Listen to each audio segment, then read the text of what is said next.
Hi, everyone. I am Lisa D'Amico, the curator of the Soaring Spirits exhibit in honor and celebration of the life of Hal Parker. And I'm here today with the fantastic participating artist, Dan Lukens. So Dan, it's so nice to talk to you. And I know that you have a history with Hal, and I'm so glad that you are contributing your incredible talent to this exhibit as well. So please start anywhere you like. Well, certainly it's an honor to remember Hal Parker. He was an extraordinary guy. But this is personal for me. Hal and I started out as business associates, but we became friends, and he was really much more than that. He was a kind of mentor.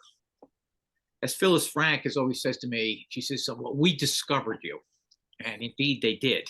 That is, it was Phyllis and Hal and all the people at Gay Pride. It was the Gay Pride exhibit at the Rockland Center, and Hal's gallery, the corner frame shop, is really where I first started exhibiting. And so for as long as I can remember, Hal has been a part of the Nyack art scene and the Rockland County arts community.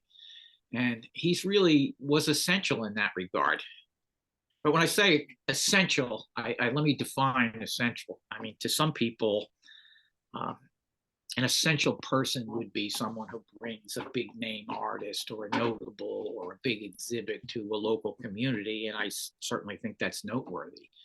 But when you're an artist, what's essential is the people who give you a chance and believe in you when no one else knows who you are. And so he did that for so many people. And he certainly did that for me, and I'll always be grateful. Fond memories for me of Hal will always be us working together to hang an exhibit at his shop. You know, you know, often Mary would help us too. And Hal had a way of saying he would say he had this look. Okay, if he didn't like something, he would give you the look. Mary, of course, is she's a little more subtle. She'll just say that was for the basement.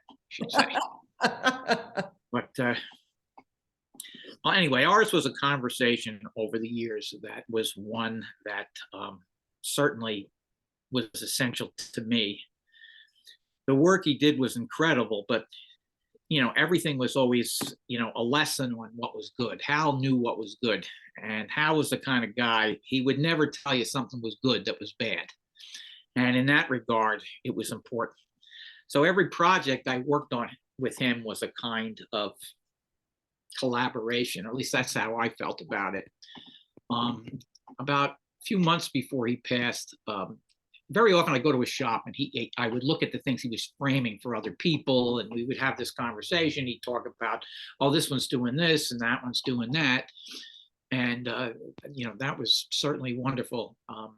I guess a few months before he passed, I was at his shop, and he showed me a piece that I had painted that he was framing for somebody. And it was really wonderful because, I mean, the work he did added so much to the work, and the way he presented it, it really looked, the piece was wonderful. And that's what he did. He was the guy who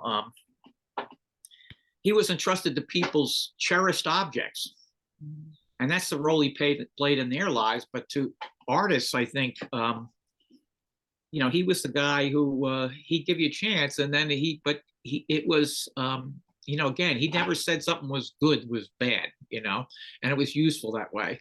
I remember, I think even in the last exhibit I did, I had a painting of a deer or something, and he just looked at me with this look, and he said, "Dan, everybody hates the deer.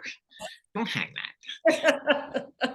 And so, anyway, I was always very grateful to him, and certainly very grateful to the Pride Center.